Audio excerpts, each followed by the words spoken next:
All right, well, it's my pleasure to be here with you today. Thanks to Ron and Jeff and the rest of the National Summer Learning Association team for inviting me to participate. I am Jen Reinhardt. I'm the Vice President for Policy and Research at the After School Alliance, and we are the nation's leading voice for after-school programs, working to ensure that all kids have access to quality, enriching after-school opportunities. We tend to talk about after school in a very broad way, so we usually actually include summer. When we're thinking after school, we're talking all of the out of school time space for kids. So before school, after school, and summer. But of course, when you do research, you got to get a little more precise about what you're talking about. So we did a research project called America After 3 p.m., which really focuses on the after-school opportunities for kids, really the hours between 3 and 6 p.m. and what kids are doing. We did it 5 years ago and then again last year, and when we did the second version, we thought, you know, this is a good opportunity talking to more than, or just about 30,000 parents across the country to find out a little more about summer and what's happening with kids during the summer and what parents would like to see happening with kids during the summer. So we inserted a few questions about summer. We tucked them away when we did the release of the original America After 3, thinking, all right, let's save these until they're really timely and everybody's thinking about summer and what's happening with their kids during the summer hours, and then we'll get them out there at that moment. And it worked out great in partnership with the National Summer Learning Association to release the data with them as a lead up to National Summer Learning Day. And providing local, at least state-level numbers for folks to use as they're preparing for their summer learning days and doing media and other outreach. So that's kind of the background on the research that I'm going to talk about. And I'm standing between you and hearing from actual parents of kids in summer programs in the room. So I'll kind of channel 30,000 parents as Ron was channeling Senator Mikulski here this morning. All right. So just a quick little idea of the methodology of the study and what we did. As I said, it was a survey of nearly 30,000 households. The survey went out to households via U.S. mail, so it wasn't a computer kind of thing. It really is designed to get you a nationally representative survey so that households of all income levels are able to participate in this kind of research. Ask them about their child care arrangements during the summer of 2008 and the 2008-2009 school year. The original research was sponsored by the JCPenney After School Fund, and then this special report and analysis of the summer-only data was sponsored by the Wallace Foundation. Just so we're clear on terminology, and we again worked with the Summer Learning Association on the definition of this as we were developing the survey instrument itself, but trying to get a little bit away from the idea of a remedial summer program and really something that is a broader, enriching summer learning opportunity for kids. So for the purposes of our study, there was a definition that was right in the question that said a safe, structured program that provides a variety of activities designed to encourage learning and development during the summer months.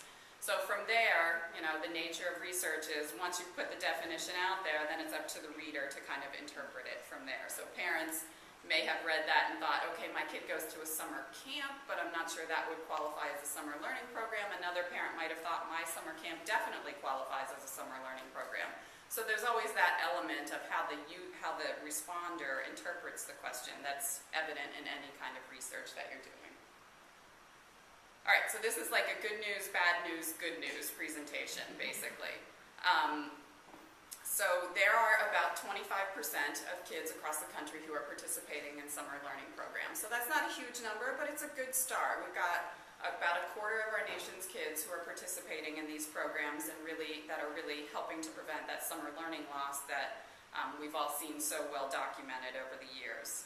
A good chunk of those kids, nearly a half, qualify for free and reduced price lunch, so there's certainly some targeting of kids, really reaching some of the kids that we think are probably most at risk during the summer hours. After-school participation seems to help with summer participation, so kids who participate in summer program or in after-school programs are more likely to also be in a summer program, which isn't terribly surprising, particularly for those of you in the audience who may be both after-school and summer providers. There's a lot of that happens. So a kid gets hooked on an after-school program and stays through the summer, or could happen vice versa too. Gets hooked through the summer and stays in the after-school program then through the rest of the school year. All right, so that's good news. Lots of kids participating now. Bad news is there's a lot of unmet demand for summer learning programs. More than half of kids who are not participating in programs, so that's 24 million kids altogether who are not participating in programs, more than half of those, so more than 12 million, would be likely to participate in a summer learning program based on their parents' interest in those programs. And about half of those kids who would be likely to participate qualify for free and reduced price lunch. So there's a clear demand, again, particularly among the kids that we're most concerned about and that public policy can really help target. So if we look a little bit at ethnic minority children and low-income children, they are more likely to be in summer learning programs. So again, that's good news. But the demand among those segments is also particularly large. And we've got a little chart actually on this next slide that kind of makes that a little more evident. So you can see the overall percentage of kids in summer learning programs and then the breakouts by ethnicity and free and reduced price lunch eligibility, which I didn't say, but I'm sure you all know is a proxy for low income. So kids whose parents don't meet a certain income threshold are eligible for free and reduced price lunch. And then the percentage of kids not participating whose parents have an interest in enrolling them, and then public support for programs, which we're going to talk about here in a second, which is kind of the back to good news story again. This graph just gives you a picture of the kids who are in summer learning programs, again broken out by ethnicity, so you get an idea of the kids who are participating. So 14.3 million children, that's about a quarter of all school-age children, are in summer learning programs. About 3 million of those are African American children, and about 3.3 million are Hispanic children. And then the same kind of chart for likely participants, so by ethnicity. 24 million more kids would likely participate in a summer learning program, including an estimated 4.4 African Americans and an estimated 5.6 Hispanic kids, just to give you a sense of the kids who are likely to participate. All right, and then back to the good news. So there are a good number of kids participating. Bad news, there are not enough programs out there for everybody who wants to participate. Good news from a public policy standpoint is parents really support public funding for programs. So 83% of parents support public funding for programs, and that support for public funding is even greater, not surprisingly, among the segments of the population that are taking most advantage of summer learning programs or would take advantage of programs if more were available to them. Just a quick little visual of that.